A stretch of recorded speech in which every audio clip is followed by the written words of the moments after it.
السلام عليكم ورحمة الله وبركاته.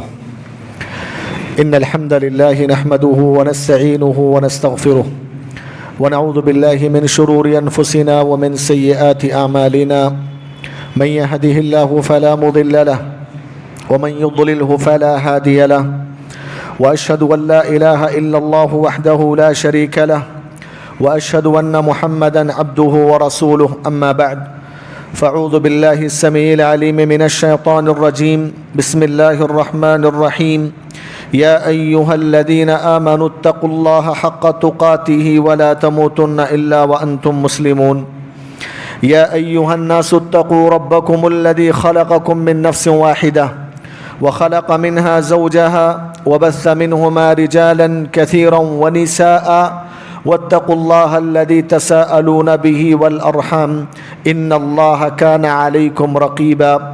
يا أيها الذين آمنوا اتقوا الله وقولوا قولا سديدا يصلح لكم أعمالكم ويغفر لكم ذنوبكم، ومن يطع الله ورسوله فقد فاز فوزا عظيما.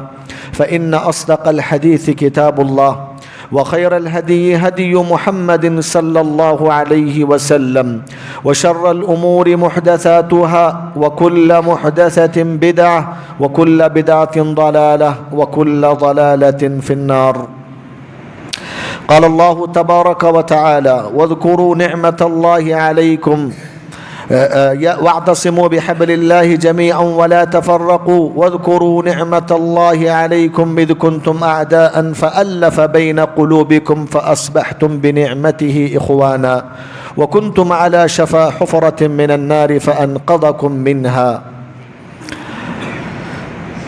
اسٹیج پر تشریف فرما ذی وقار علماء اکرام، ذمہ داران مسجد، میرے اسلامی بھائیوں، بزرگوں، نوجوانوں، پردہ نشین خواتین اسلام، میں سب سے پہلے اس مبارک مناسبت سے اللہ رب العالمین کا بے انتہا شکر بجا لاتا ہوں، جس کی توفیق اور اس کے فضل سے آج ہم لوگ اللہ تبارک و تعالیٰ کے اس مبارک گھر میں دین کی کچھ باتیں سننے اور سنانے کے لیے اکٹھا ہوئے ہیں. اللہ تبارک و تعالی ہمارے اس جمع ہونے کو شرف قبولیت سے نوازے. اللہ تعالی ہم لوگوں کو ہماری یہ مجلس ان مجلسوں میں شمار فرمائے جن مجلسوں میں فرشتے حاضری دیتے ہیں، جن مجلسوں پر اللہ تبارک و تعالیٰ کی رحمت ڈھانپ لیتی ہے. اللہ تبارک و تعالیٰ کی رحمتوں، برکتوں، اطمینان و سکون کا نزول ہوتا ہے. اور اللہ تعالیٰ سے دعا ہے کہ رب کریم اس مجلس کو ان مجلسوں میں شمار فرمائے جن مجلسوں میں حاضری دینے والے انسانوں کا ذکر اللہ تبارک و تعالیٰ اپنے مقرب فرشتوں کے سامنے کرتا ہے. محترم حضرات، مجھے جس موضوع سے متعلق آپ کے سامنے بات کرنا ہے وہ آپ نے سنا، دین سے بیزاری، نقصانات، اسباب و علاج. محترم حضرات، اس دنیا کے اندر دو قسم کی بیماریاں ہیں. ایک بیماری وہ ہے جس کا تعلق ہم اور آپ کے جسم سے ہوتا ہے. انسان کا جسم بیمار پڑتا ہے، کمزور ہوتا ہے، اور کبھی کبھار ان بیماریوں کی وجہ سے انسان موت کا بھی شکار ہو جاتا ہے. دوسری قسم کی بیماری ہے روحانی بیماری، جس کا تعلق انسان کے دل سے ہوتا ہے. ایسی بیماری جس کا تعلق انسان کے دین سے ہوتا ہے، اس کی آخرت سے ہوتا ہے، اس کے اخلاق اور عقیدے سے ہوتا ہے. وہ جو بیماری ہے جس کا تعلق ہم اور آپ کے دین سے ہے، ہم اور آپ کے اخلاق سے ہے، ہم اور آپ کی آخرت سے ہے، یہ بیماری جسمانی بیماریوں سے بڑھ کر بیماری ہے، جسمانی بیماریوں سے زیادہ نقصان دہ بیماری ہے. اس لیے کہ ایک انسان کو اس دنیا میں جسمانی اعتبار سے بیماریاں آتی ہیں، چاہے وہ بڑی بیماری کیوں نہ ہو. جس بیماری میں مبتلا ہو کر انسان کی جان بھی چلی جائے، اس بیماری کا نقصان صرف اس کی دنیا کی حد تک ہوتا ہے. اس کی دنیا ختم ہوتی ہے بس اس سے. ویسے ہی دنیا سے ہر انسان کو جانا ہے، لیکن کوئی آدمی بیماری کا شکار ہوتا ہے تو تاخیر سے جانے کے بجائے جلد چلا جاتا ہے. لیکن جو روحانی بیماری ہوتی ہے، جس بیماری کا تعلق ہم اور آپ کے دین اور عقیدے سے ہوتا ہے، اس بیماری کا نقصان دنیا میں بھی ہوتا ہے، قبر میں بھی ہوتا ہے، آخرت میں بھی ہوتا ہے۔ میرے بھائیوں، دینی بیماری بہت ساری ہیں، بہت ساری بیماریاں ہیں دین کے حوالے سے۔ ان تمام کی تمام دین کی بیماریوں کی جڑ یہ دین بیزاری کی بیماری ہے۔ یہ دین بیزاری کی جو بیماری ہے نا، یہ بہت ہی خطرناک اور ہم اور آپ کے لیے سب سے زیادہ نقصان دہ بیماری ہے کہ دین بیزاری کے نتیجے میں انسان اپنی دنیا کو بھی گوا بیٹھتا ہے، اپنی قبر کو بھی برباد کر لیتا ہے، اپنی آخرت کو بھی برباد کر لیتا ہے۔ محترم حضرات، دین بیزاری آج کے موجودہ دور میں یہ مہلک بیماری، یہ نقصان دہ بیماری تقریباً ہمارے زیادہ تر نوجوانوں میں عام ہو چکی ہے۔ دین بیزاری کا مطلب یہ ہے یا تو انسان دین اسلام سے بیزار آ جائے، دین اسلام سے ہاتھ دھو بیٹھے، دین اسلام کی قدر و قیمت سمجھنے کے بجائے دین اسلام کو چھوڑ کر مرتد ہو جائے، یہ دین بیزاری کی ایک بڑی شکل ہے۔ واللہ میرے بھائیوں، آج ہمارے بہت سارے نوجوان جو مغربی کلچر سے متاثر ہو کر اور دنیا کی دنیا داری سے متاثر ہو کر یہ دنیا کی لذتوں کے پیچھے پڑ کر، ڈرگس فلاں نشہ آور چیزوں کے پیچھے پڑ کر، اب نوجوانوں کے دل و دماغ کے اندر دین کی وہ قدر و قیمت نہ رہی جو قدر و قیمت ہونا چاہیے، اور نوجوانوں کے اندر اس حد تک معاملہ پہنچ گیا کہ اب دین، اخلاق، کردار، عقیدہ، آخرت، اس کا کوئی تصور ان کے ذہن و دماغ میں نہیں، اس چیز کو لے کر وہ کوئی سیریس نظر نہیں آتے، اور ایسا لگتا ہے کہ ان کی حقیقی زندگی یہی دنیا کی زندگی ہے، ان کی لذتیں، ان کا سب کچھ اسی دنیا میں ہے۔ میرے بھائیوں، نتیجہ یہ ہے کہ آج کالجز کی لائف میں بہت سارے ہمارے نوجوان لڑکی اور لڑکیاں صرف ناجائز تعلقات قائم نہیں کر رہی ہیں، بلکہ ایک مسلمان لڑکی غیر مسلمان سے بڑی آسانی کے ساتھ شادی کر لیتی ہے، اور اس کی وجہ سے اس پر کوئی افسوس نہیں، کوئی جو ہے اس کے لیے افسوس کا پہلو نہیں ہوتا، بڑی آسانی کے ساتھ وہ کسی غیر مسلمان سے اپنے ناجائز تعلقات قائم کر کے دین و اسلام کو چھوڑنے کے لیے تیار ہو جاتی ہے۔ اس کے مقابلے میں ایک مرد مسلمان ہے، اس کا گھرانہ مسلمان کا ہے، اس کے والدین نے اس کی تربیت میں کسی قسم کی کسر نہ چھوڑی ہوگی، لیکن وہ نوجوان اس کسی غیر مسلمان لڑکی سے، اس کی خوبصورتی سے، اس کی زینت سے متاثر ہو کر اس کے ناجائز محبت میں پڑ جاتا ہے، عشق و عاشقی میں مبتلا ہو جاتا ہے، اور نتیجہ صرف اس حد تک نہیں ہوتا، اس سے آگے بڑھتا ہے، بسا اوقات اس عورت کو حاصل کرنے کے لیے اپنے دین و عقیدے کا سودا کرنے کے لیے تیار ہو جاتا ہے۔ حضرات، یہ صورتحال ہم ہمارے کالجز میں دیکھ رہے ہیں، بہت ساری چیزیں نیوز میں ہم دیکھتے ہیں، اخبارات دیکھتے ہیں، حقیقت ہے یہ ہم سب جان رہے ہیں۔ یہ دین بیزاری کی سب سے بڑی شکل ہے کہ آدمی دین سے ہاتھ دھو بیٹھے، دین سے دور ہو جائے، دین سے مرتد ہو جائے۔ اس دور کا سب سے بڑا فتنہ ارتداد ہے کہ ایک آدمی اسلام لانے کے بعد، اسلام کے گھرانے میں پیدا ہونے کے بعد، اپنا نام مسلمان کا رکھ لینے کے بعد، اللہ کو پہچان لینے کے بعد، اسلام کی قدر و قیمت جان لینے کے بعد، پھر اسلام کو چھوڑ دے ایک عورت کے چاہت میں، یا اور لڑکی ہے تو مرد کے چاہت میں۔ میرے بھائیو، یہ سب سے بڑا فتنہ ہے اس دور کا۔ حضرات، اس کے علاوہ دین بیزاری کی ایک اور شکل جو ہمارے نوجوانوں کے اندر، ہمارے لوگوں کے اندر جو دیکھنے کو ملتی، وہ یہ ہے، اسلام سے مرتد تو نہیں ہوتے، لیکن ان کو اس قسم کی دینی مجلسوں میں کوئی انٹرسٹ نہیں ہے، نماز میں کوئی مزہ نہیں ہے ان کی زندگی میں۔ دین، عقیدہ، علماء سے روابط، دین سیکھنا، دین پر عمل کرنا، دین کے لیے کچھ قربانیاں دینا، دین کے سلسلے میں اپنا وقت نکالنا، اللہ کی عبادت کے لیے اپنا وقت لگانا، یہ سب چیزیں سیکنڈری ہیں۔ ان کی زندگی میں جو کچھ بھی ہے، دنیا کے تماشے، دنیا کے ہنسی مذاق، دنیا کی لذتیں، دنیا کا جو کچھ بھی ہے جو جلد ملنے والا ہے، ان کو وہ چاہیے. یہ دین بیزاری ہے میرے بھائیوں. یاد رکھیے اللہ تبارک و تعالیٰ نے جو دین اپنے لیے امت مسلمہ کے لیے پسند فرمایا بلکہ ساری انسانیت کے لیے پسند فرمایا، یہ اللہ رب العالمین کا دین دین اسلام ہے. یہ اللہ کے نزدیک پسندیدہ دین ہے. اللہ نے ہمارے لیے اس دین کو پسند فرمایا. اس دین سے جڑنے میں ہماری دنیا بھی بنتی ہے، ہماری آخرت بھی بنتی ہے، سب کچھ ہمارا بن جاتا ہے. لیکن اگر ہمارا تعلق دین سے کٹ جائے تو پھر نہ دنیا میں ہم کامیاب ہو سکتے ہیں نہ آخرت میں. یہ دین کو اللہ تبارک و تعالیٰ نے احسان کے طور پہ ذکر فرمایا. یہ اللہ کا بہت بڑا احسان ہے کہ اللہ تعالیٰ نے ہم جیسے مسلمانوں کو دین اسلام سے جوڑا، دین اسلام کی ہدایت عطا فرمائی اور اس اسلام کے جھنڈے کے نیچے ہم لوگوں کو جمع فرمایا. میرے بھائیوں، دنیا کی تمام دولتیں کسی انسان کو مل جائیں لیکن وہ اسلام کی نعمت سے محروم رہے، وہ حقیقی محروم انسان ہے. اس کے مقابلے میں ایک مسلمان کو اسلام کی نعمت ملی ہوئی ہے، ایمان کی دولت سے اس کو اللہ نے سرفراز کیا ہوا ہے.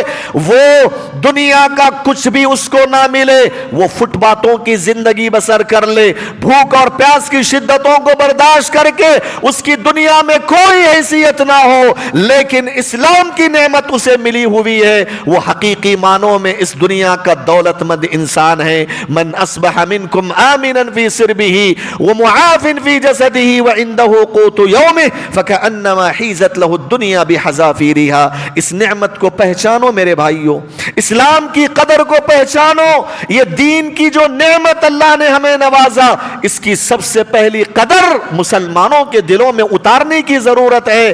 آج اگر دین بیزاری ہو رہی ہے، اس کا بنیادی سبب یہ ہے کہ ہمارے دلوں کے اندر اسلام کی جو نعمت ہے، اسلام کی جو قدر و قیمت ہے، اس قدر و قیمت کو حقیقی معنوں میں اب تک ہم صحیح معنوں میں پہچانا ہی نہیں ہے. اللہ کی قسم، اگر کوئی مسلمان دین اسلام کو اس کی قدر و قیمت کو پہچان لے، اسلام کی نعمت کو جان لے گہرائی کے ساتھ اور اس کے بعد اسلام کو اپنائے، دنیا کی کوئی طاقت ایسے نوجوان انسان کو اسلام سے کبھی مرتد نہیں بنا سکتی.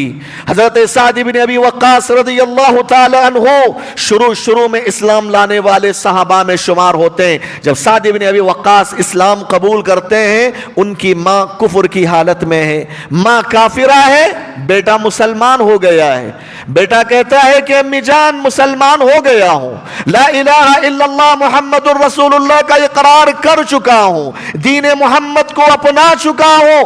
ماں کہتی ہے کہ بیٹا یہ ساتھ کیا ہو گیا تمہیں؟ ہمارے آباء و اجداد کے دین کو تم نے چھوڑ دیا. ہمارے آباء و اجداد جس دین پر تمہاری ماں ہے، کیا اس دین کو تم نے چھوڑ دیا؟ کہتے ہیں کہ ہاں، میں نے تمام کے تمام ادیان کو فراموش کر کے میں نے دین محمد کو قبول کیا. ماں کہتی ہے کہ بیٹا نہیں چلے گا ایسا کام، اس سے کام نہیں چلے گا. بیٹا دیکھو، اس اسلام کو چھوڑ دو، ہمارے مذہب کی طرف واپس لوٹ آؤ، ہم جس دین پر قائم ہیں اسی دین کی طرف آپ کو آنا ہوگا. سعد نے کہا کہ نہیں ماں، ایسا نہیں ہوتا. ماں نے کہا کہ بیٹا اگر تم محمد کے دین کو نہیں چھوڑو گے تو میں یاد رکھو نہ تمہارے گھر کے سائے میں رہوں گی، نہ میں کھانا کھاؤں گی، نہ میں پانی پیوں گی. میں اس طریقے سے گھر کے چھت کے باہر رہ کر اپنے آپ کو برباد کر لوں گی اگر تم دین محمد کو نہیں چھوڑو گے. سعد بن ابی وقاص رضی اللہ عنہ کے پاس ایک بہت بڑا چیلنج کھڑا ہو گیا. چیلنج یہ ہے، ایک طرف ماں کا رشتہ ہے، دوسری طرف دین کا رشتہ ہے. کس رشتے کو قبول کیا جائے، کس رشتے کو ریجیکٹ کر دیا جائے، کس رشتے کو چھوڑ دیا جائے، بات سمجھ میں نہیں آ رہی تھی. سعد بن ابی وقاص اپنے ماں کو بے انتہا چاہنے والے صحابہ ایسے نہیں تھے، وہ بے انتہا اپنی ماں کو چاہتے تھے. بڑا چیلنج کھڑا ہوا، کریں تو کیا کریں؟ ایک طرف تو ماں کا رشتہ ستاتا ہے، دوسری طرف دین کا رشتہ ستاتا ہے. ماں کو قبول کرو کروں تو دین بیزار ہونا پڑے گا، دین کو قبول کروں گا تو ماں کو چھوڑنا پڑے گا۔ میرے بھائی پریشان ہو جاتے ہیں، پیارے نبی صلی اللہ علیہ وسلم کے پاس آ کر شکایت کرتے ہیں، اللہ کے نبی میری زندگی میں ایک بڑا چیلنج مسئلہ کھڑا ہوا۔ کہتے ہیں کیا ہے؟ کہا کہ میں مسلمان ہو چکا ہوں لیکن میری ماں کافرہ ہے، اور وہ یہ کہتی ہے کہ اگر میں اسلام کو نہیں چھوڑوں گا تب تک وہ نہ گھر میں آنے کے لیے تیار ہو رہی ہے، نہ کھا رہی ہے، نہ پی رہی ہے۔ اے اللہ کے نبی، وہ اپنے آپ کو برباد کرنے پہ تلی ہوئی ہے۔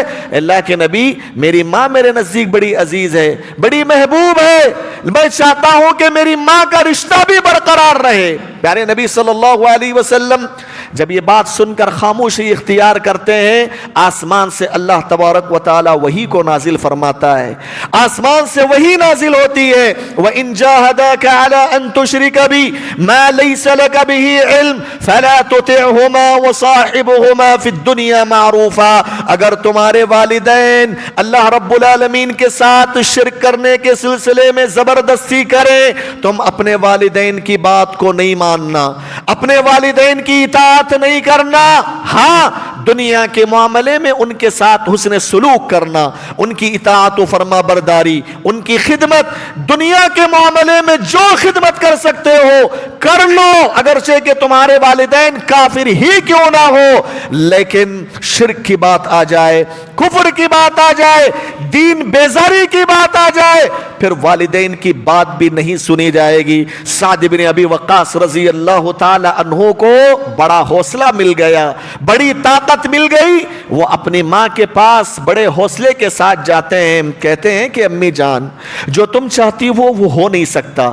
یہ تم چاہتی ہو کہ میں دین محمد کو چھوڑ دوں، کلمہ توحید کو چھوڑ دوں، دین بیزار ہو جاؤں، دین سے پھر سے مرتد ہو جاؤں، یہ نہیں ہو سکتا امی جان۔ یاد رکھنا تم ایک جان کی بات کر رہی ہو، اگر تم 100 جان بھی اس طرح ہلاک و برباد کر دو گی، میں دین سے پھرنے والا نہیں ہوں، میں دین سے پھر نہیں سکتا۔ سبحان اللہ، یہ واقعہ ہم اور آپ کو یہ پیغام دیتا ہے کہ اگر کوئی ہمارا نوجوان، کوئی مسلمان بھائی دین کی قدر و قیمت کو جان لے، دین کی حقانیت کو سمجھ لے، دین اسلام کو، اسلام کی نعمت کو جان لے، دنیا کی کوئی طاقت اسے چاہ کر بھی دین بیزار نہیں بنا سکتی۔ لیکن اگر کسی مسلمان کے دل سے دین کی قدر و قیمت ختم ہو جائے، دین کی جو نعمت اللہ تعالیٰ نے عطا فرمائی ہے اس نعمت کی قدر گھٹ جائے، تو پھر میرے بھائی پوری دنیا کی طاقت مل کر بھی اسے دیندار نہیں بنا سکتی۔ یہ سب سے پہلی بنیادی چیز ہے کہ آپ نعمت اسلام کو پہچانو۔ اسی لیے حضرت عمر بن الخطاب رضی اللہ عنہ کا بڑا پیارا جملہ کہا کرتے، انما تنقض عرى الاسلام عروة عروة اذا نشأ في الجاہلیت اذا نشأ في الاسلام من لم يعرف الجاہلیہ۔ اگر ایسا کوئی آدمی اسلام پہ پروان چڑھنے لگے، مسلمان ہو جائے، جسے زمانے جاہلیت کا علم نہیں ہے، تو پھر وہ آہستہ آہستہ اسلام کو چھوڑ دے گا، اسلام کی وقت، اسلام کی قدر و قیمت اس سے ختم ہو جائے گی۔ عمر رضی اللہ عنہ کے جملے کا مطلب یہ ہے کہ اگر آپ اس اسلام کی نعمت کو جاننا چاہتے ہو، نعمت اسلام کی قدر و قیمت کو پہچاننا چاہتے ہو، اسلام آنے سے پہلے زمانے جاہلیت کا مطالعہ کرو۔ اسلام آنے سے پہلے زمانے جاہلیت کی صورتحال کیا تھی بھائی؟ وہ دینی اعتبار سے سب سے گرے ہوئے لوگ تھے، سب سے گھٹیا لوگ تھے زمانے جاہلیت میں۔ ہر معاملے میں، چاہے دین کا معاملہ ہو، ہر آدمی اپنے اپنے حساب سے بت کو لا کر اس کی پوجا کرتا تھا۔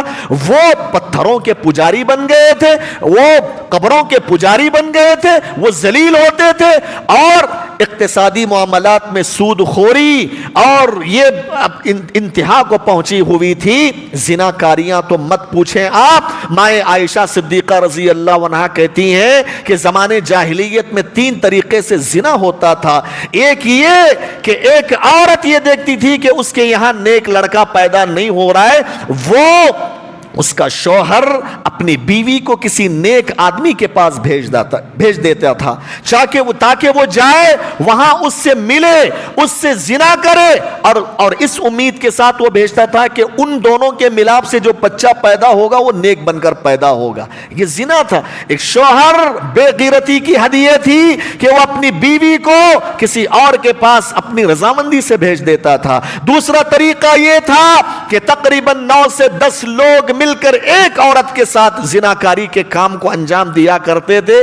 جب اس سے بچہ پیدا ہوتا تو وہ سب لوگوں کو دعوت دیتی، بلاتی، اور اس کو اختیار ہوتا عورت کو کہ ان میں سے کسی کا نام لے لیتی تو اس کا بچہ اس کی طرف منسوب ہو جاتا تھا۔ اور تیسرا طریقہ، عورتیں اپنے گھروں پہ جھنڈے گاڑے رہتے تھے۔ اس جھنڈوں کا مطلب یہ ہوتا تھا کہ جو بھی جائے زنا کرنے کے لیے اس کے لیے دروازہ کھلا ہوا۔ یہ صورتحال تھی زمانے جاہلیت کی۔ آپ اجتماعی صورتحال کی اجتماعی حالات کی بات کریں گے تو میرے بھائیوں، جھگڑے، لڑائیاں، فساد، یہی قوم تھی زمانے جاہلیت میں، عرب کی قوم۔ معمولی مسئلے کو لے کر سالوں سال تک لڑائیاں چلتی تھیں۔ اس تاریخ کے حوالے سے یہ واقعہ آیا ہے کہ ایک مرتبہ اونٹ کو پانی پلانا تھا تالاب میں سے، ایک آدمی پہنچا اپنے اونٹ کو لے کر، دوسرا آدمی وہاں پہنچا، دونوں میں نوک جھوک ہوتی ہے، کچھ معاملہ، کچھ لڑائی ہوتی ہے۔ معمولی لڑائی، کیا لڑائی؟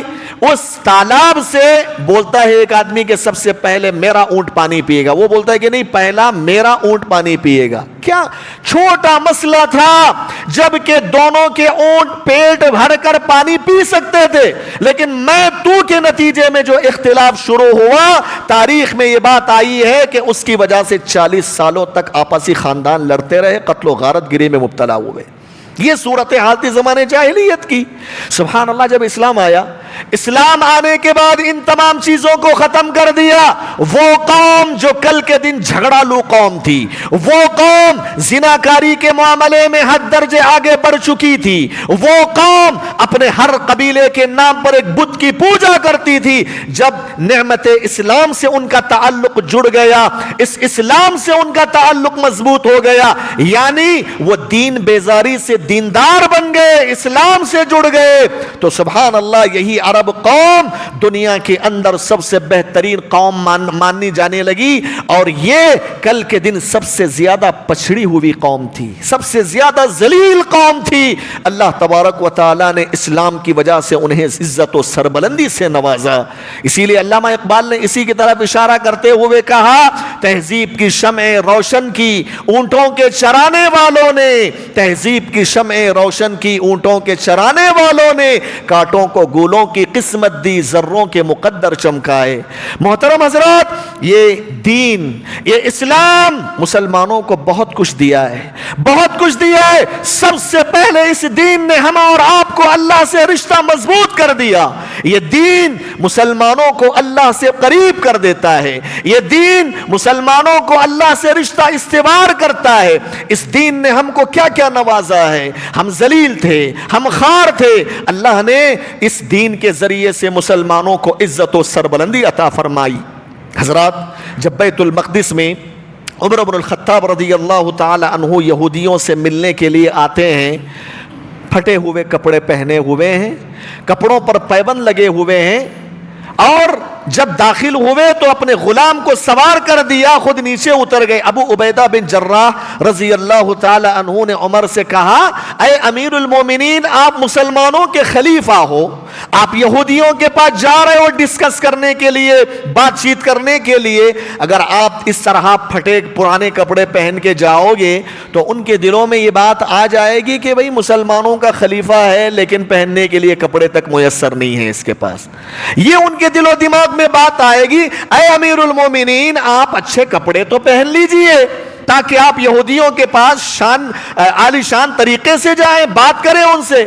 عمر بن الخطاب رضی اللہ تعالی عنہ نے تاریخی جملے ارشاد فرمائے، ابو عبیدہ سے کہا، لو قالها غیرک یا ابا عبیدہ، اے ابو عبیدہ، آج کے دن تم نے مجھ سے جو بات کہی ہے، تمہاری جگہ کوئی اور اس طرح کی بات کرتا تو میں عبرتناک سزا اسے دیتا۔ کیا کہتے ہیں عمر؟ انکم کنتم اذل الناس، اے ابو عبیدہ، ایک دور میں تم سب سے زیادہ ذلیل و خوار تھے. وَكُنْتُمْ أَحْقَرَ النَّاسِ، تم لوگوں میں سب سے زیادہ حقیر تھے، حقیر سمجھے جاتے تھے، تمہاری کوئی اوقات نہیں تھی. وَكُنْتُمْ أَقَلَّ النَّاسِ، تعداد میں بھی تم بہت کم تھے.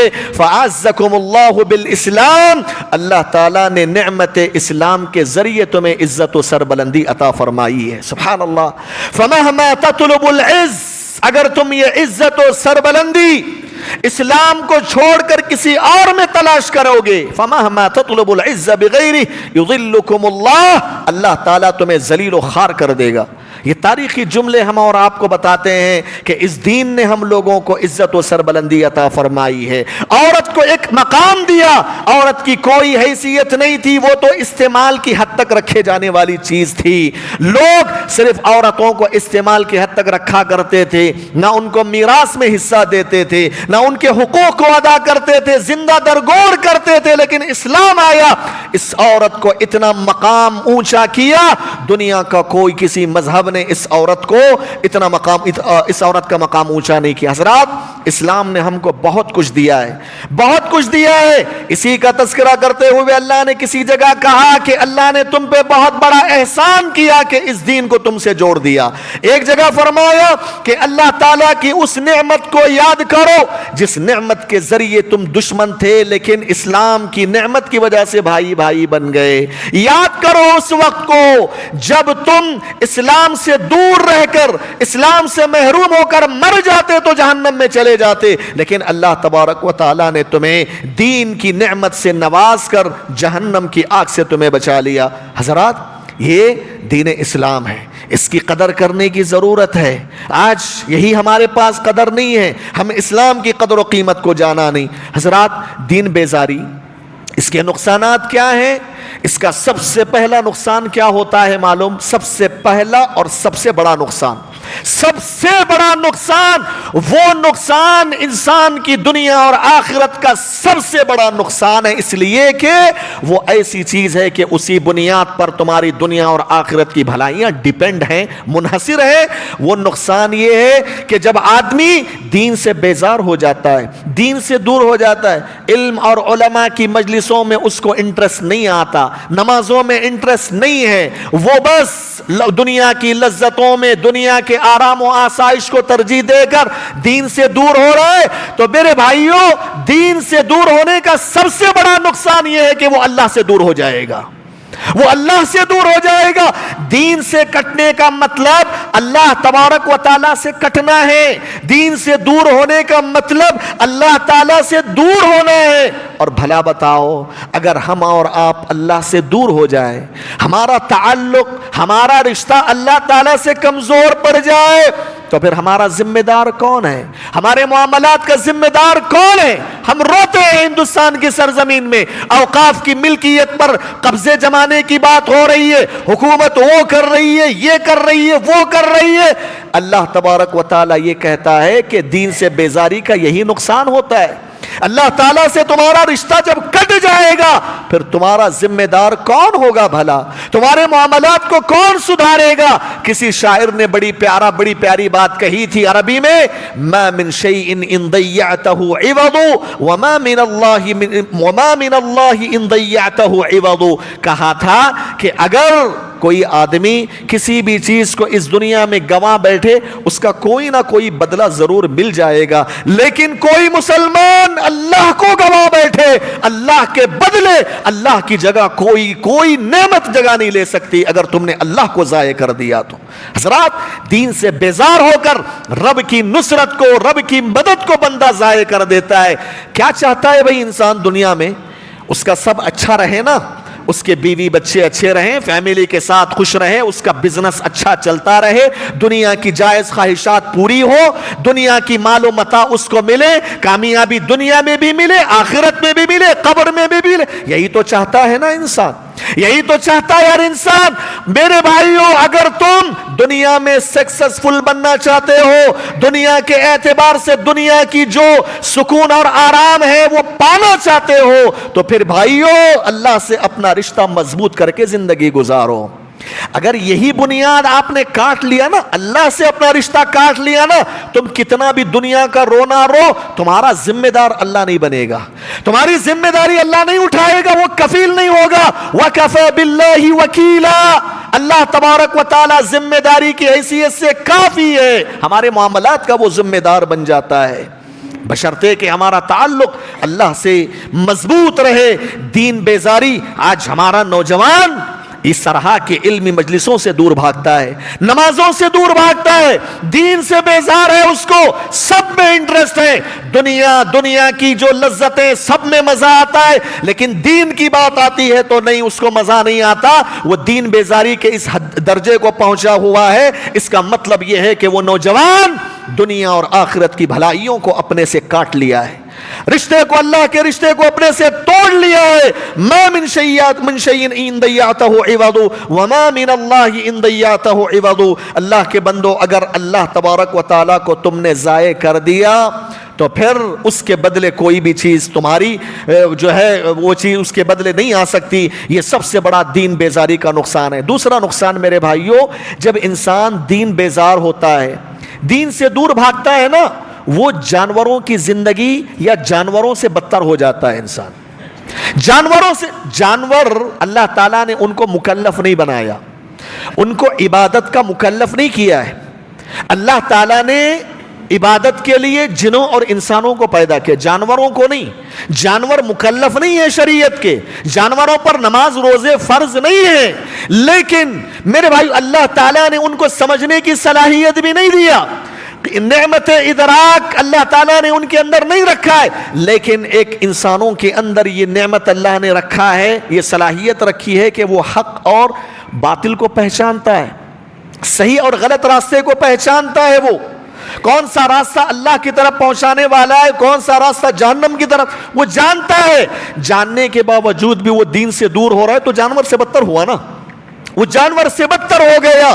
لہم قلوب لا یفقہون بہا ولہم اعین لا یبصرون بہا، لوگوں کے پاس دل تو ہے لیکن دین کو سمجھنے کے لیے تیار نہیں ہے۔ وَلَهُمْ أَعْيُنٍ لَا يُبْصِرُونَ بِهَا، اللہ نے ان کو آنکھیں تو دے رکھی ہیں لیکن ان آنکھوں سے وہ اللہ رب العالمین کو پہچانتے نہیں ہیں۔ أُولَئِكَ كَالْأَنْعَامِ، یہ جانوروں جیسے لوگ ہیں، بل ہم اضل، یہ جانوروں سے بدتر ہیں۔ آج اگر ہم دین سے بیزار ہو رہے ہیں، ہم اپنے آپ کو نہیں پہچان رہے، ہم اپنے آپ کو دنیا سنوارنے کے پیچھے پڑے ہوئے سمجھو سکسیسفل ہیں، ہاں نماز نہیں، نماز کی توفیق نہیں، اس طرح کی مجلسوں میں آ کر اپنے آپ کی اصلاح کرنے کی توفیق نہیں، چار پیسے کما لیا، سمجھ لیا کہ میں سکسیسفل ہوں، ہاں میں برابر چل رہا ہوں، میں چار پیسے آنے کے بعد سمجھتا ہے وہ، لیکن وہ اس ناحیے سے نہیں دیکھتا کہ وہ جانور سے بدتر ہوا ہے۔ اللہ کی نظر میں اس کی کوئی اوقات نہیں ہے، وہ اپنے آپ کو سمجھ رہا ہے لیکن وہ دھوکہ دے رہا ہے اپنے آپ، اپنے پیر پر کلہاڑی مار رہا ہے۔ میرے بھائیوں یہ دوسرا نقصان ہے۔ اور تیسرا نقصان، آج ہم رونا روتے ہیں نا، آسمان کی آفتیں، فلاں زلزلہ آیا اتنے لوگ مارے گئے، فلاں مسجد، یو پی میں ابھی مسجد چھینی گئی، ہاں اور وہاں پہ جو کچھ بھی ہوا، چار نوجوانوں کو جو ہے وہ چار نوجوان جو ہے شہید کر دیا گیا ان لوگوں کو۔ اب کیا مسئلہ ہے؟ اب یہ سب معاملات ہو رہے ہیں ہندوستان کے اندر۔ اب اللہ تبارک و تعالیٰ جو راستہ بتاتا ہے عزت و سربلندی حاصل کرنے کا، حکومت حاصل کرنے کا، وہ راستہ ہمارے ذہن و دماغ میں نہیں ہے۔ وہ باتیں بس ہوائی باتیں لگتی ہیں، کوئی قدر و قیمت والی باتیں سمجھ میں نہیں آتی۔ ہم بولتے ہیں کہ اللہ تعالیٰ کا تقوی اختیار کرو، اللہ وعدہ کر رہا ہے تم اللہ کا تقوی اختیار کرو گے، اللہ کی توحید پر قائم رہو گے، شرک سے بچو گے تو اللہ تعالیٰ تمہیں دنیا کی حکومت عطا فرمائے گا۔ لوگوں کو بات سمجھ میں نہیں آتی، ہاں لوگوں کے دلوں میں یہ بات اترتی نہیں ہے، جبکہ یہ اللہ کا کلام ہے۔ یہ ہاں ہماری حیثیت دیکھو، ہم اپنی اوقات تولیں، ہمارا رب پر ہم ایمان کا دعویٰ کرتے ہیں کہ اسلام ہی سچا مذہب ہے اور رب ذوالجلال کا کلام کبھی جھوٹا نہیں ہو سکتا۔ وَمَنْ أَصْدَقُ مِنَ اللَّهِ حَدِيثًا، اللہ سے بڑھ کر کون سچا ہو سکتا ہے؟ اللہ تو کہہ رہا ہے تم تقوی اختیار کرو، نماز کے پابند بنو اور دین سے قریب ہو جاؤ تو اللہ تعالیٰ تمہارے معاملات کا ذمہ دار بنے گا، اللہ تمہاری مدد کرے گا۔ آج بھی وہ طاقت رکھتا ہے کہ فرشتوں کو نازل کر کے غائبانہ تمہاری مدد کرے، لیکن اس مدد کو حاصل کرنے کا جو طریقہ اللہ نے بتایا اس کی طرف ہماری توجہ ہی نہیں ہوتی۔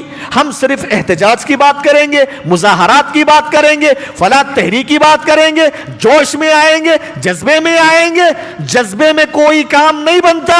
اللہ تعالیٰ کا کلام ہے، کوئی سیاسی آدمی، کوئی ہمارا جو قوم اور ملت اور سماج کا بڑا آدمی ہے، وہ بولتا ہے کہ بھائی آج ہمارے معاملات کو سدھارنے کے لیے یہ کرنا پڑے گا، وہ کرنا پڑے گا، یہ کرنا، اس باتوں پر پورا اعتماد کرتے ہیں ہم 100%۔ ہاں یہ جو بول رہا ہے نا یہی علاج ہے، ایسا کریں گے تو ہمارے معاملات سدھریں گے۔ لیکن اللہ تعالیٰ دوسری طرف جو بول رہا ہے قرآن میں، پیارے نبی نے ان باتوں پر اتنا اعتماد نظر، اسی لیے تو ہم ذلیل ہو رہے ہیں، ہمارے رب کے کلام کو نہیں سمجھا۔ بعض نوجوانوں کو جب علماء کرام کہتے ہیں تم اگر عزت و سربلندی کی زندگی بسر کرنا چاہتے ہو نمازوں کے پابند بنو، تقوی اختیار کرو، بولتے نمازوں میں کیا ہے، مسجدوں میں کیا ہے، اللہ کے تقوی میں کیا ہے؟ نعوذ باللہ من ذالک والعیاذ باللہ۔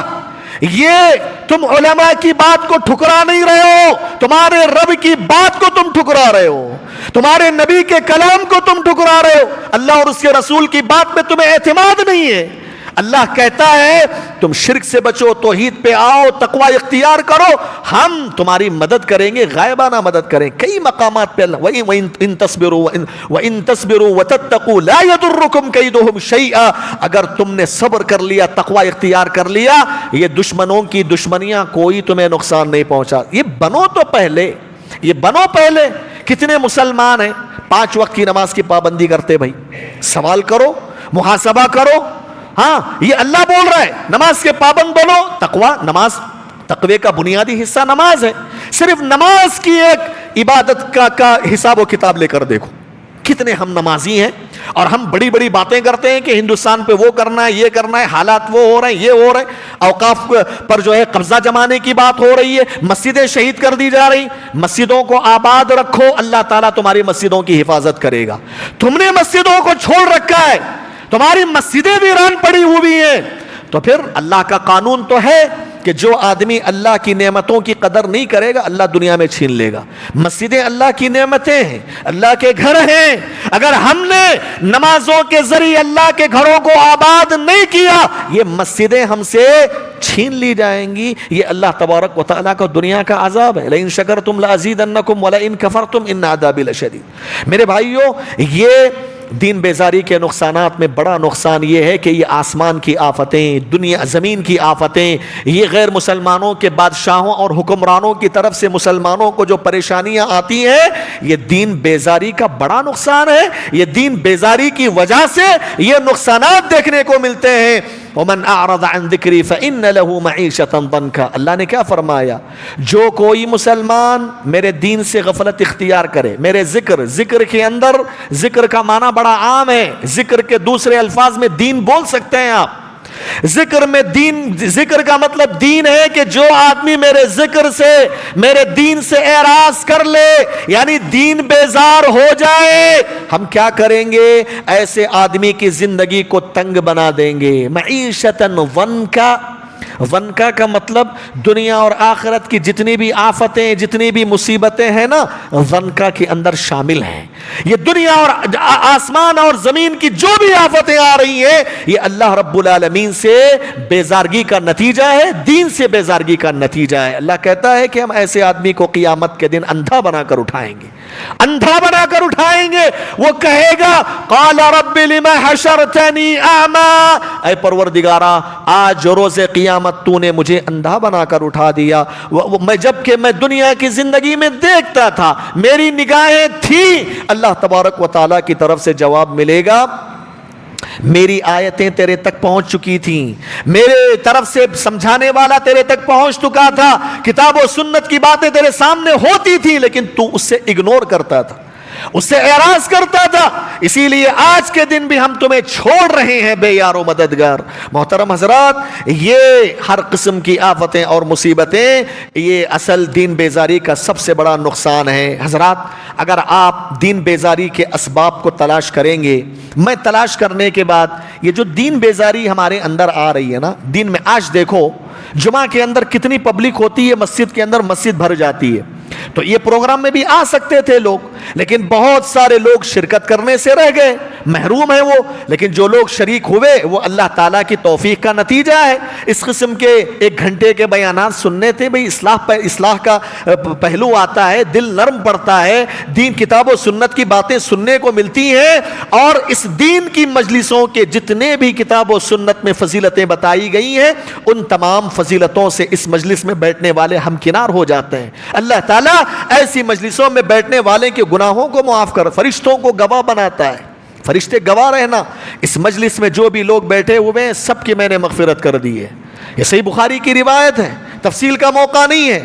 میرے بھائیوں، آپ کتنے لوگوں کو توفیق ہو، یہی دین بیزاری ہے، دین کے کوئی بھی پروگرام سے نہیں انٹرسٹ نہیں آتا، یہی دین بیزاری۔ اب کوئی بھی جو ہے سیاسی پروگرام ہو، کوئی بھی ایسا پروگرام ہے جو دین سے ریلیٹڈ نہیں ہے، تو پھر وہ گھنٹے گھنٹے بارش میں بھیگ کر، میں نے دیکھا ہے نمازوں کے لیے نماز بہترین اے سی ایئر کنڈیشن فین کی مسجدوں میں نماز پڑھنے کی توفیق نہیں ہے۔ احتجاج کی بات آ جائے تو نوجوان جو ہے بھیگنا پسند کر لیں گے، ہاں اپنے دکانوں کو بند کر دیں گے، لیکن اس کام میں انٹرسٹ لیں گے۔ ہاں یہاں مسجد میں آنا بھاری ہوتا ہے، ان کو نمازیں پڑھنا بھاری لگتا ہے، علماء سے روابط قائم کرنا بھاری لگتا ہے، ہاں اور گھنٹے گھنٹے سوشل میڈیا میں 24 گھنٹے یا 12-13 جو جتنا بھی ٹائم مل رہا ہے سب گوائیں گے اس میں۔ ریلز، آج کل ریلز کا دور چل رہا ہے نا، ریلز، اس پہ اپنا پورا وقت لگا، اس میں انٹرسٹ آتا ہے ان کو۔ لیکن دین کا بھائی ایک مجلس میں بیٹھو 1 گھنٹے کا پروگرام، نہیں، بیزار آتا ہے اس کو۔ ہاں یہ دین بیزاری ہے۔ اس کے اسباب کیا ہیں؟ کیوں ہمارے نوجوان دین سے دور ہو رہے ہیں؟ کیوں ہمارے نوجوانوں کے اندر دین کی وہ تڑپ نظر نہیں آتی؟ کیوں ہمارے اندر ہماری عبادتوں میں وہ لذت نہیں ہے؟ اس کے اسباب کیا ہیں؟ اس کے اسباب پہ غور کریں گے تو بہت سارے اسباب سامنے آتے ہیں میرے بھائیوں۔ میں تیزی کے ساتھ اسباب بیان کر دوں۔ ان میں سب سے پہلا اور بیسکلی سبب یہ ہے کہ شیطان ہمارے پیچھے لگا ہوا ہے۔ شیطان انسان کا کھلا ہوا دشمن ہے میرے بھائیو۔ اللہ نے قرآن میں کئی جگہ اس حقیقت کو بیان فرمایا، شیطان تمہارا دشمن ہے، اللہ کے پاس وعدہ کر کے آیا تھا کہ تمہیں گمراہ کرے گا وہ، ہاں سوائے ان لوگوں کے جن لوگوں کے دلوں کے اندر اخلاص ہو، اللہ کا ڈر ہو، اللہ رب العالمین کے دین کی فکر ہو، ایسے لوگوں پر بس نہیں چلے گا شیطان کا۔ لیکن وہ دیکھتا ہے کسی نوجوان کے اندر دین بیزاری کا تھوڑا بہت شائبہ پایا جاتا ہے، اس راستے سے گمراہ کر دیتا، دین سے دور کر دیتا ہے۔ یہ سب سے پہلا اور بنیادی سبب شیطان مردود ہے۔ اللہ تعالیٰ نے قرآن میں کیا فرمایا؟ اے لوگو یا انما الشیطان لکم عدوا فاتخذوه عدوا، یہ شیطان بے شک تمہارا دشمن ہے، اس کو دشمن سمجھو، اس کو دشمن سمجھو۔ اگر تم دین سے دور ہو رہے ہو اس کا بنیادی سبب شیطان تمہیں دور کر رہا ہے، اور شیطان تمہارا کوئی خیر خواہ نہیں ہو سکتا، یہ اللہ نے کلیئر کر دیا۔ شیطان تمہارا دشمن ہے، جو تم جو بھی کر رہے ہو نا، حرام کام، حرام کمائی، اور جو بھی نشاور چیزوں کا استعمال، دین سے دوری، حرام کاموں کا ارتکاب، اللہ کی واجبات سے دور ہوتے ہو، یہ کون کروا رہا ہے؟ کون پیچھے لگا ہوا ہے؟ شیطان۔ اور یہ شیطان تمہارا کبھی خیر خواہ نہیں ہو سکتا، یہ تمہارا دشمن ہے، اس کو دشمن سمجھو۔ انما اللہ تعالیٰ نے فرمایا کہ شیطان اپنے لشکر کو جہنم کی طرف بلاتا ہے تاکہ سب لوگ جہنم میں داخل ہو، شیطان کا یہی کام ہے۔ اب مسئلہ کیا ہے؟ اگر آپ کے سامنے کوئی آدمی آ کے بولا کہ میں تمہارا دشمن ہوں، میں تمہارا کچھ بھی کسی بھی وقت بگاڑ سکتا ہوں، مال چھین سکتا ہوں، تمہیں جان لے سکتا ہوں، میں تمہارا کھل کے بول رہا ہوں، میں، آپ میرے سے بچیں گے کہ نہیں بچیں گے؟ اپنے مال کی حفاظت کریں گے کہ نہیں کریں گے میرے سے؟ لیکن میں خود آ کے بول رہا ہوں میں تمہارا دشمن ہوں۔ میرے بھائیوں، جب انسان کے سامنے اپنی دشمنی کا اظہار کرتا ہے، اظہار کرنے کے بعد وہ اس سے بچنے کی کوشش کرتا ہے، یہاں تو انسان نہیں، ہم اور تمہارا رب کہہ رہا ہے کہ شیطان تمہارا دشمن ہے، اس سے بچو۔ نہیں بچتے، معلوم ہے شیطان دشمن ہے، لیکن اس کے ضلالتوں میں، گمراہیوں میں آسانی سے چلے جاتے ہیں۔ محترم حضرات، شیطان، اب تفصیل کا موقع نہیں ہے، شیطان کیسے کیسے انسان کو دین سے دور کرتا ہے، اس کا خلاصہ یہ ہے کہ علامہ ابن قیم رحمہ اللہ نے کہا شیطان 2 طریقوں سے لوگوں کو گمراہ کرتا ہے، دین سے بیزار کر دیتا ہے۔ ایک شہوات کے راستے سے، دوسرا شبہات کے راستے سے۔ شہوت کا مطلب کیا ہے؟ جو خواہشات نفس، عورتوں کے بارے میں غلط خیالات، زناکاری کی جو ہے بری خواہش، یہ جو جنسی جو خواہشات ہوتی ہیں، ان خواہشات میں مبتلا کر کے شیطان دور کرتا ہے. اور علماء کرام نے یہاں یہ بات لکھی ہے, شیطان اس راستے کو کن لوگوں کے لیے اپناتا معلوم؟ وہ دیکھتا پہلے لوگوں کو دیکھتا کہ ایک آدمی ایسا ہے جو آلریڈی دین سے اتنا انٹرسٹ نہیں ہے اس کے پاس, تو اس کو کیا کرتا ہے, جنسی خواہشات میں مبتلا کر کے, بری خواہشات میں مبتلا کر کے دین سے دور کر دیتا ہے. آج جتنے بھی ہمارے نوجوان ہیں جو دین سے بیزار ہیں نا, اسی وجہ سے ہیں. اکثر نوجوان 99% نوجوان فتنے شہوات کا شکار ہیں, عورتوں کے فتنے کا شکار, گانے بجانوں کے شکار, گانے سننا اور غلط تصویریں دیکھنا اور غلط حرکتیں کرنا اور عورتوں کے فتنوں میں مبتلا ہو جانا. آپ دیکھیے تحقیق کر کے, اکثر نوجوان فتنے خواہشات کی وجہ سے دین بیزار ہو چکے ہیں. شیطان کا پہلا راستہ ہے. اب شبہات کے راستے سے دین بیزار کرتا ہے شیطان. کیسے کرتا ہے؟ وہ دیکھتا ہے کہ کسی نوجوان کے پاس اگر دین کا انٹرسٹ ہے, دین قسم کا ہے, وہ تھوڑا دین میں انٹرسٹ لے رہا ہے, تو شیطان جب دیکھتا ہے کہ یہ تو دین کے قریب آ رہا ہے, یہ تو دین میں انٹرسٹ لے رہا ہے, تو وہ کیا کرتا ہے, شیطان اس کو دین کے راستے سے ہی گمراہ کرتا ہے, دین کا راستہ ہی چنتا ہے. کیسے غلو کا شکار بنا دیتا ہے اس کو. آج میں افسوس کے ساتھ کہتا ہوں میرے بھائیوں, آج ہمارے بعض نوجوان, میں سب کو نہیں کہہ رہا, میں جن کو بھی کہہ رہا ہوں اگر ان کے اندر یہ بیماری ہے, میں اصلاح کی نیت سے کہہ رہا ہوں. ہمارے بعض نوجوان ماشاءاللہ دین سے قریب ہوتے ہیں, جذبہ آتا ہے دعوت کے کام کا, دین پھیلانے کے کام کا, کچھ دن علماء سے جڑ کے رہتے ہیں, دین کا کام کر رہے ہیں, لگتا ہے کہ تھوڑا بہت ہم نے سن لیا ہے, تھوڑا بہت انٹرنیٹ سے فلاں سے حاصل کر لیا ہے. اب ان کے اندر بڑی خرابی یہ آتی ہے کہ وہ علماء سے بے نیاز ہو جاتے ہیں. کیا کرنا, ابھی علماء کے ماتحت ہم سب کچھ جانتے ہیں, کچھ نہیں جانتا وہ, ہاں اس کو عربی تک نہیں آتی, عربی کا ایک مختصر جملے کا ٹرانسلیشن نہیں کر سکتا, وہ علماء سے بے نیازی کی بات کرے گا. اب شیطان دیکھو گمراہ کیسے کرتا ہے. دینداری اس کے اندر ہے, شوق ہے, جذبہ ہے دعوت کے کام کا. اب شیطان نے جب دیکھا کہ یہ دین میں انٹرسٹ لے رہا ہے, اب کس طریقے سے اس کو گمراہ کیا جائے, راستہ چنتا ہے کہ اس نوجوان کو علماء سے کاٹ دیا جائے, ذمہ داروں سے کاٹ دیا جائے. نوجوان بزرگ حضرات سے, علماء سے کٹ جاتے ہیں. میرے بھائیو, یہ دو ایسے لوگ ہیں معاشرے کے, پیارے نبی نے فرمایا قوم کے جو بزرگ لوگ ہوتے ہیں جن کے بال سفید ہو چکے ہوتے ہیں, ایسے بزرگ حضرات, اور دوسرے وہ علماء جن کے پاس کتاب و سنت کا علم ہے, ان دو لوگوں کے پاس اللہ نے برکتیں رکھی ہیں. البرکۃ مع اکابرکم, آپ نے کہا کہ اے لوگوں تمہارے بڑے لوگوں میں برکتیں اللہ نے رکھی ہیں, یعنی ان سے جڑ کے رہو گے تمہاری زندگی میں برکتیں آئیں گی.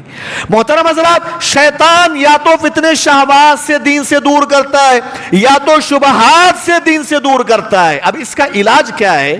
ابن قیم رحمہ اللہ نے کہا بالصبر والیقین تنال الامامت فی الدین, کہ دین کے اندر امامت کا درجہ اسی انسان کو حاصل ہوتا ہے جو اپنی زندگی میں صبر اور یقین کو اپناتا ہے.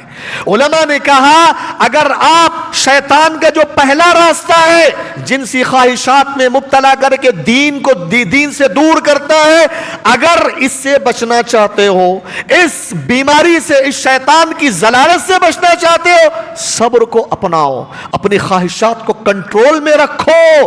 خواہشات, خاص کر کے نوجوانوں کے خواہشات مائل ہوتے ہیں گندی چیزیں دیکھنے کی طرف, برے خیالات کی طرف, بری خواہشات کی طرف, عورتوں کے گندے خیالات کی طرف دل مائل ہوتا ہے. شیطان کرتا رہتا ہے یہ. اس کا علاج بالصبر والیقین, صبر کرنا ہے, اپنے نفس کو کنٹرول میں رکھنا ہے. یہ صبر کے ذریعے آپ شہوتوں کی بیماری سے اور شہوتوں کے راستے سے آپ محفوظ رہ سکتے ہیں. ابن قیم نے کہا اگر کسی نوجوان کو شیطان شبہات کے راستے سے دین سے دور کر رہا ہے, شبہات سے اگر آپ بچنا چاہتے ہو, دین کے علم سے اپنے آپ کو آراستہ کرو. دین کا علم حاصل کیے بغیر کوئی شبہات کے فتنے سے بچ نہیں سکتا.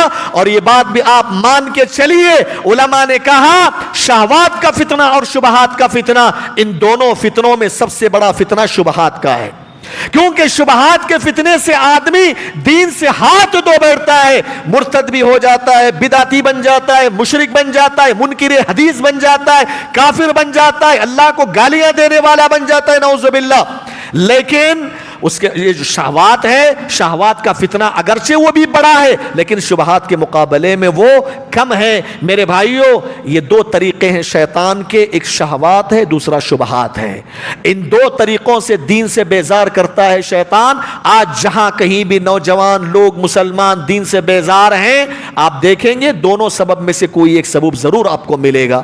محترم حضرات، دین سے دوری کا ایک سبب جو ہم اور آپ کے سامنے جو کھل کے آتا ہے وہ یہ ہے کہ آخرت کا حقیقی معنوں میں تصور نہ ہونا۔ آخرت کا جو تصور ہے، آخرت کا تصور کا کیا مطلب؟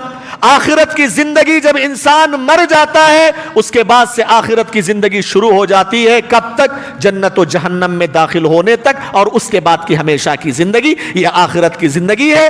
آخرت کا تصور، آخرت کی فکر جب ہمارے دلوں سے ختم ہو جائے ہم دین بیزار بن جائیں گے۔ دین بیزاری کا بنیادی سبب آخرت کا وہ تصور ہمارے دل و دماغ میں نہیں ہے جو ہونا چاہیے۔ میرے بھائیو، آخرت کے تصور کا مطلب آپ اپنے ذہن و دماغ میں ہمیشہ، ہر لمحہ، ہر پل، ہر قدم یہ احساس لے کر جیے کہ مجھے اس دنیا سے سب سے پہلے مر کے جانا ہے، اور نمبر دو، مر کے جاؤں گا تو قبر میں اتارا جاؤں گا، اور قبر میں 3 سوالات فرشتے مجھ سے کریں گے، اگر میں جواب دوں گا تو کامیاب، نہیں دوں گا تو ناکام۔ یہ تصور، یہ احساس ہم اور آپ کے دلوں میں ہونا چاہیے۔ یہ احساس ہونا چاہیے کہ رب کریم قبروں سے ہمیں اٹھائے گا، اس کے سامنے اکیلے کھڑے ہونا ہے۔ ڈائریکٹ اللہ بات کرے گا، ڈائریکٹ اللہ کلام کرے گا، اور ہمارے کیے ہوئے اعمال کا حساب اللہ کے سامنے دینا ہے۔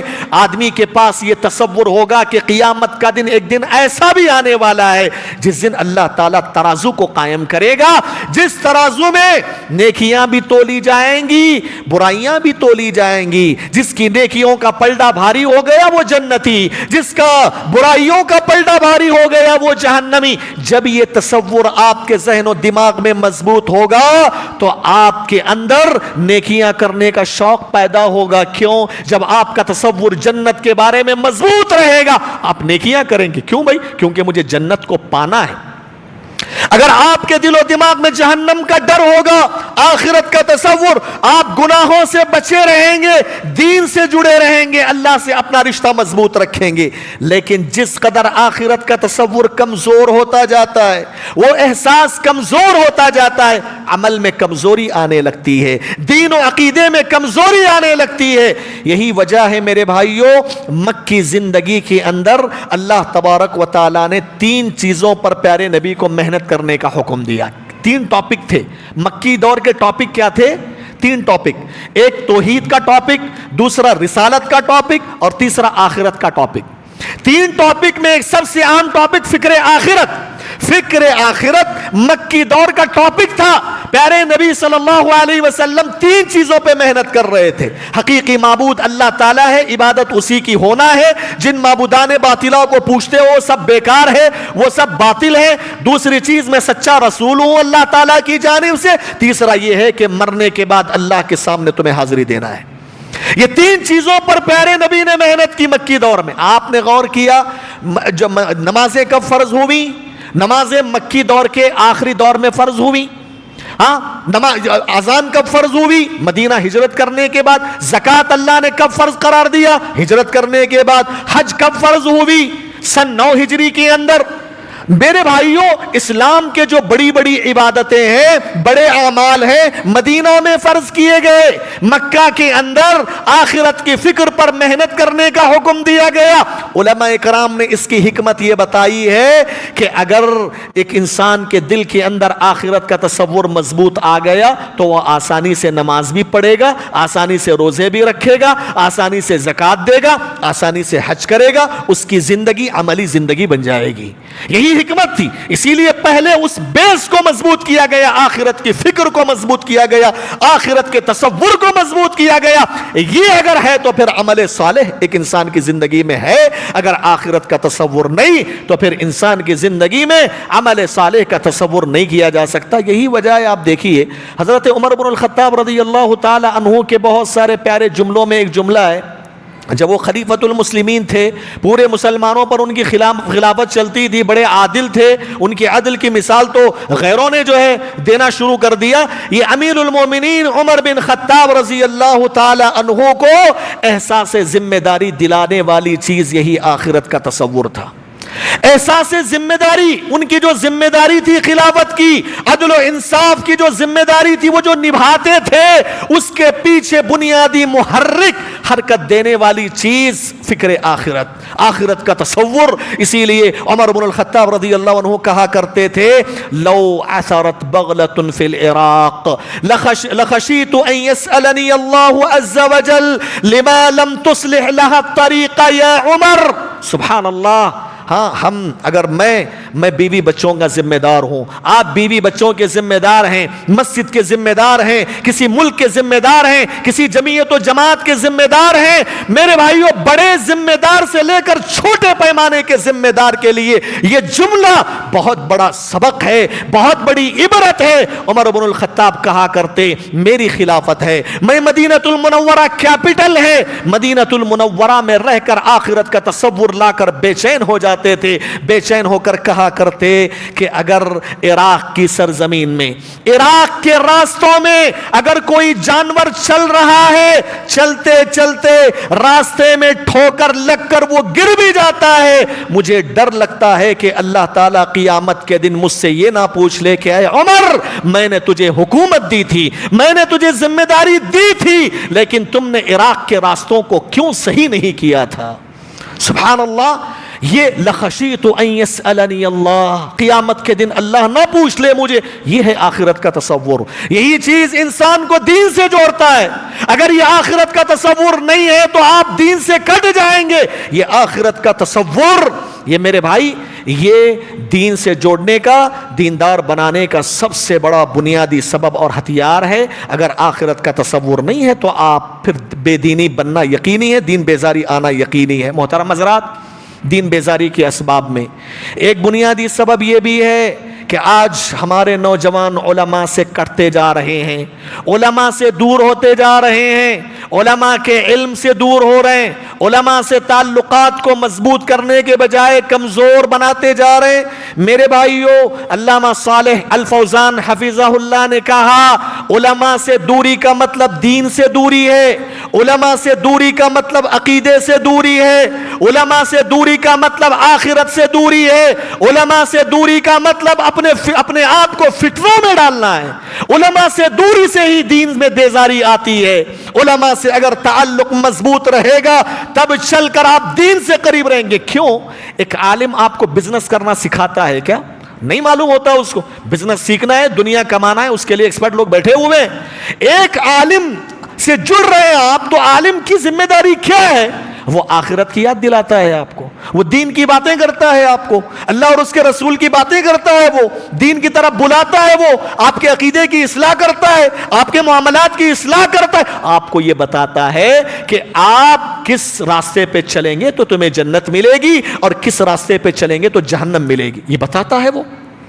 اس کا مطلب یہ ہے کہ علماء سے جڑنے کا مطلب دین سے جڑنا ہے، علماء سے دوری کا مطلب دین بیزاری ہے، دین بیزاری علماء سے دوری کے نتیجے میں آتی ہے۔ تفصیل کا موقع نہیں میرے بھائیوں، اسلامی تاریخ کا مطالعہ کر کے دیکھیں، بڑی ذمہ داری کے ساتھ یہ بات بول رہا ہوں۔ اسلام کے نام پر جتنے بھی گمراہ فرقے وجود میں آئے، چاہے قدریہ ہو، معتزلہ ہو، اشاعرہ ہو، ماتریدیہ ہو، جتنے بھی گمراہ بڑے بڑے فرقے اصول الفرق الضالہ وجود میں آئے، ان کے بہت سارے اسباب ہیں، ان میں سے ایک بنیادی سبب علماء حق سے لا تعلقی، علماء دین سے دوری، علماء دین کو چھوڑ دینا، یہ بنیادی سبب آپ پائیں گے ان کی گمراہی کا۔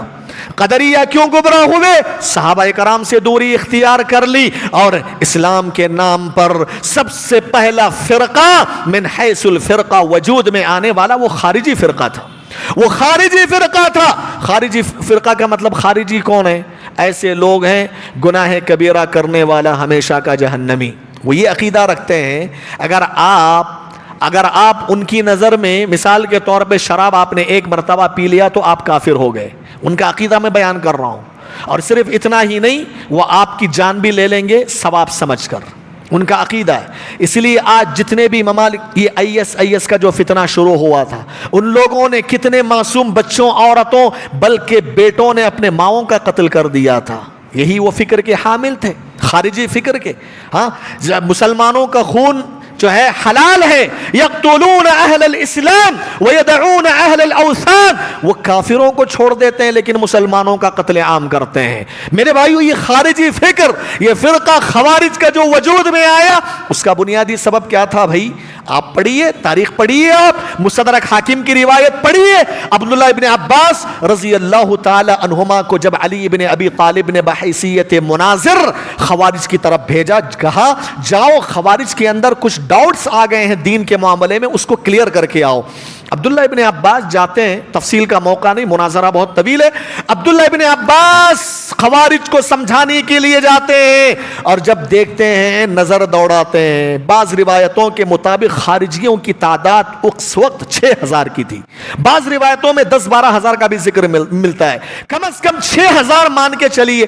ابن عباس رضی اللہ عنہما 6000 کی تعداد پہ دیکھتے ہیں، نظر ڈالتے ہیں، اور ایک جملہ کہتے ہیں خارجیوں سے، لیس فیکم منہم احد، اے خارجیوں اتنی بڑی تعداد میں ہے، تم اتنی بڑی جماعت میں آئے ہو، لیکن تمہارے درمیان ایک صحابی بھی نظر نہیں آ رہا ہے، تمہارے درمیان ایک صحابی رسول بھی کھڑا نہیں ہے۔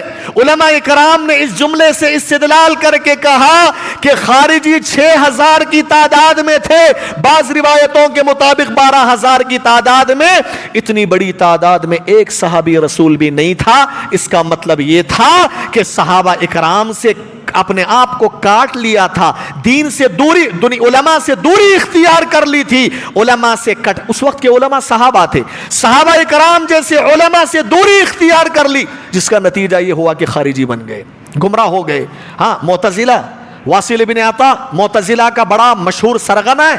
ہاں، کیسے گمراہی آئی؟ اعتزالیت، عقلانیت۔ امام حسن بصری رحمہ اللہ جیسے جلیل القدر عالم دین سے لا تعلقی اختیار کرنے کی نتیجے میں ایسی بہت ساری مثالیں آپ کو ملیں گی۔ میرے بھائیوں، علماء سے لا تعلقی کا مطلب یہ ہے کہ آدمی دین بیزار ہوتا ہے، دین سے دور ہوتا ہے، اسی لیے ضرورت اس بات کی ہے علماء سے تعلق کو مضبوط کیا جائے، علماء سے جو رشتہ دین کی بنیاد پر رکھا جائے، ان سے دین سیکھا جائے، ان کے قریب رہا جائے، ان کی رہنمائی میں رہا جائے، تبھی چل کر آپ دنیا کے ہر قسم کے فتنوں سے بچ سکتے ہیں۔ میرے بھائیوں، ایک بات یہ بھی کہتا ہوں کہ آج ہمارے اندر ایک سب سے بڑی غلطی یہ ہے، ہم باہر کے علماء سے زیادہ تعلقات رکھتے ہیں لیکن مقامی علماء سے ہمارا تعلق مضبوط نہیں ہوتا۔ یہ بہت خطرناک بات ہے۔ یہ صحابہ، یہ سلف صالحین میں، میرے بھائیوں سلف صالحین کو آپ پڑھیے، ابن تیمیہ، ابن قیم، بڑے بڑے علماء اس سے پہلے کے جو متقدمین، آپ ان کے سوانح حیات میں آپ پڑھیں گے تو وہ یہی لکھتے ہیں، اپنی کتابوں میں یہی لکھتے ہیں کہ میں نے اپنے علم کا آغاز میرے فلاں استاد سے کیا جو میرے شہر میں رہا کرتے تھے، اور تعلیم کا آغاز، تربیت کا آغاز سلف صالحین اپنے مقامی علماء سے کرتے تھے۔ لیکن ہمارا مسئلہ یہ ہے کہ میرے بھائیوں، باہر کے جو صحیح علماء ہیں ان سے محبت رکھنا، ان سے تعلقات قائم کرنا، ان کے علم سے فائدہ اٹھانا یقیناً قابل ستائش بات ہے، اچھی بات ہے، لیکن میرے کہنے کا مطلب یہ ہے کہ آپ مقامی علماء کو اگنور کر دو، مقامی علماء سے آپ کا اپنا رشتہ مضبوط نہ کیا جائے تو پھر میرے بھائیوں یہ سمجھ لیجیے کہ یہ بھی ایک گمراہی کا سبب ہے، یہ بھی یہ دین بیزاری کا بنیادی سبب ہے۔ علاقائی علماء سے اپنا رشتہ مضبوط رکھو۔ میں یہ اس لیے کہہ رہا ہوں، میں باہر سے آیا ہوں، آپ کے اندر کیا خرابیاں، ہمارے درگ کے اندر، اس علاقے کے اندر کون سی خرابیاں پائی جاتی ہیں، باہر کا عالم زیادہ نہیں جانتا، وہ آپ کے درمیان رہنے والا مقامی عالم آپ کی غلطیوں کو زیادہ جانتا ہے۔ جب وہ آپ کی غلطیوں کو زیادہ جانتا ہے تو وہی بہتر آپ کی اصلاح کر سکتا ہے، آپ کی غلطیوں کی نشاندہی وہی بہتر کر سکتا ہے۔ میں باہر والے آتے ہیں، آپ کی اصلاح کرتے ہیں، جاتے ہیں، ان سے بھی تعلقات مضبوط کرو، مقامی علماء سے بھی اپنا رشتہ مضبوط رکھو، تبھی چل کر میرے بھائیوں یہ دین سے جڑنے کا کام صحیح معنوں میں ہو سکتا ہے۔ ورنہ میرے بھائیوں